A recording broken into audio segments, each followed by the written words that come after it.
Assalamualaikum warahmatullahi wabarakatuh. Pemirsa sekalian yang dirahmati oleh Allah Subhanahu wa taala.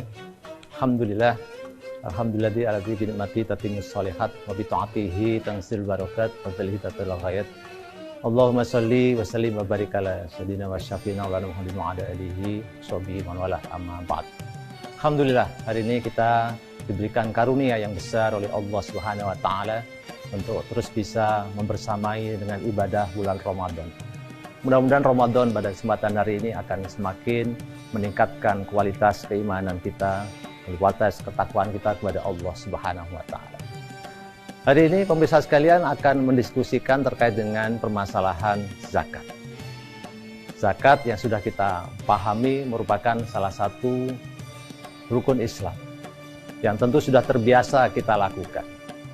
Kalau kita kaji di dalam Al-Quran, penyebutan kata zakat ini sering identik dengan persamaan penyebutan sholat.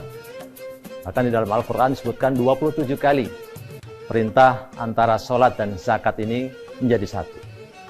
Aqimus sholah wa atuz zakat. Ini menunjukkan bagaimana posisi yang sangat luar biasa penting terkait dengan zakat ini dan juga sholat tentunya.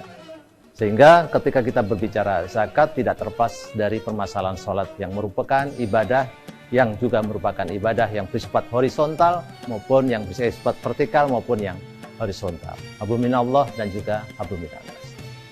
Kalau kita lihat kondisi potensi perzakatan yang ada di Indonesia, disebutkan dalam data Basnas ada 376 triliun dalam satu tahun.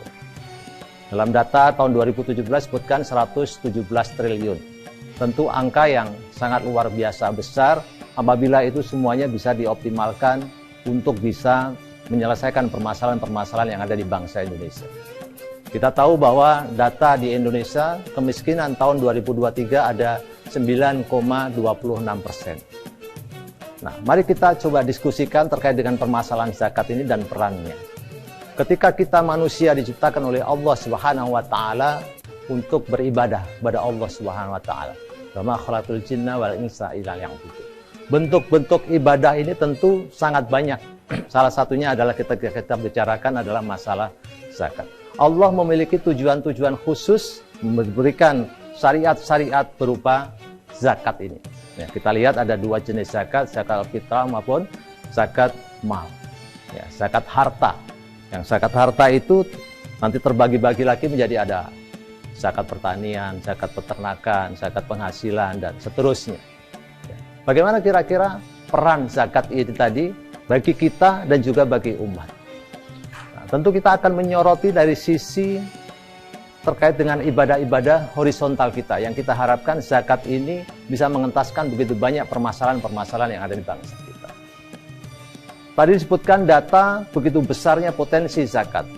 Tetapi dalam realisasinya bahwa pengumpulan dana zakat, infak sodako yang dikumpulkan dari seluruh lembaga-lembaga zakat maupun Basnas masih sekitar 20 triliun. Yang artinya nilainya masih begitu jauh daripada potensi yang ada.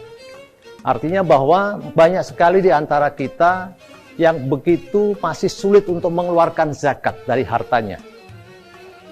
Memang disebutkan bahwa manusia itu identik dengan sulit untuk mengeluarkan hartanya. Innal insana khuliqa halu. Itulah sifat manusia.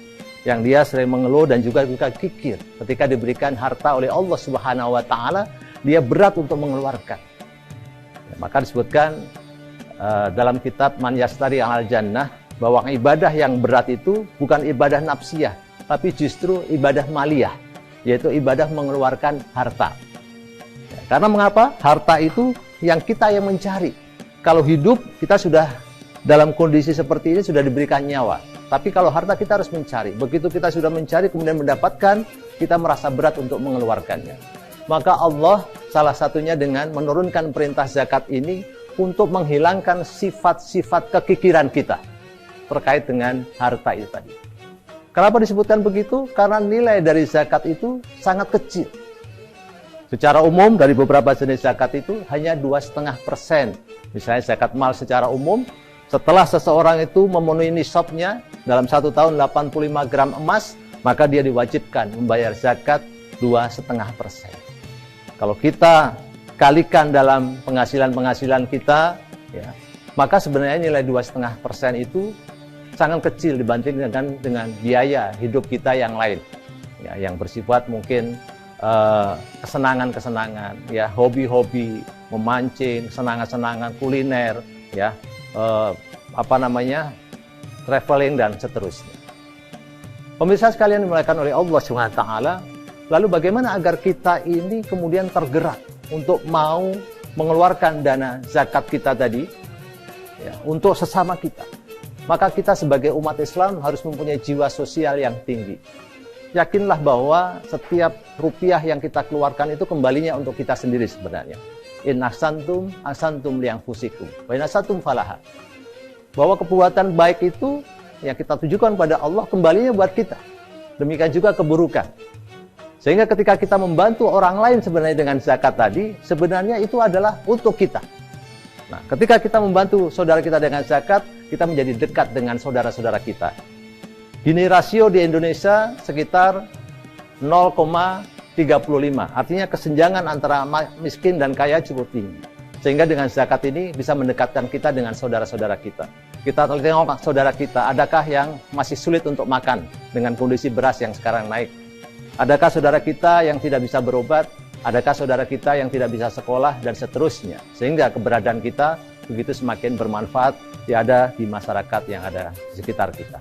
Nah, demikian pemirsa sekalian, mudah-mudahan kita tergerak untuk terus mengeluarkan zakat kita yang merupakan kewajiban kita kepada Allah Subhanahu wa taala yang sangat bermanfaat untuk saudara-saudara kita. Mudah-mudahan bermanfaat. Wabillahi taufiq wal hidayah. Assalamualaikum warahmatullahi wabarakatuh.